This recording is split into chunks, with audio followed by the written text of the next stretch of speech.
हातकणंगले तालुक्यातील रुकडी इथं आमदार राजूबाबा आवळे यांच्या निधीतून सुमारे 3.25 कोटींची विकास कामं करण्यात आली आहेत।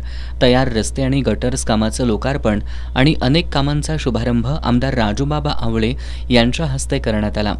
यावेळी बोलताना आमदार आवळे यांनी माझ्या मतदारसंघात काम करत असताना पक्ष गट तट न बघता कोट्यावधींचा निधी खर्च केला असल्याचं सांगितलं।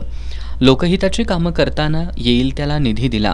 आमचे दैवत कैलासवासी खासदार बाळासाहेब माने यांच्या विचारांचा आणि कार्याचा वसा मी पुढे नेत आहे। काँग्रेसचे ज्येष्ठ नेते भगवानराव जाधव यांची एकनिष्ठ आणि ठाम साथ आवळे कुटुंबीय कधीच विसरणार नाही असं सांगून गेल्या 5 वर्षात मतदारसंघाचा विकास हाच ध्यास घेऊन काम केलं असल्याचं त्यांनी सांगितलं।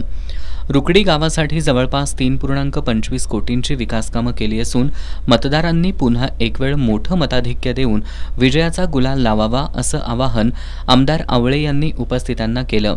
यावेळी हातकणंगले काँग्रेसचे अध्यक्ष भगवानराव जाधव यांनी मतदारसंघातील विकास कामं पाहता आमदार राजूबाबा आवळे हेच पुन्हा आमदार होणार यात तिळमात्र शंका नसून हाच सुज्ञ मतदारांचा कौल असल्याचं ठामपणे सांगितलं। यावेळी पोलीस आर्मी आणि प्रशासकीय पदावर निवड झालेल्यांचा सत्कार करण्यात आला। या कार्यक्रमाला माजी जिल्हा परिषद सदस्या प्रमोदिनी जाधव, रुकडी शहर काँग्रेसचे अध्यक्ष संतोष किणिंगे, संतोष मोरे, बदामराव जाधव, मधुकर मोरे, नंदू लोखंडे, राजू लोखंडे, अकबर मुजावर, समीर शेख, सुभाष गायकवाड, जालिंदर कांबळे, रवींद्र डिग्रजे, आरिफ खतीब व राजू कांबळे आदी मान्यवर उपस्थित होते।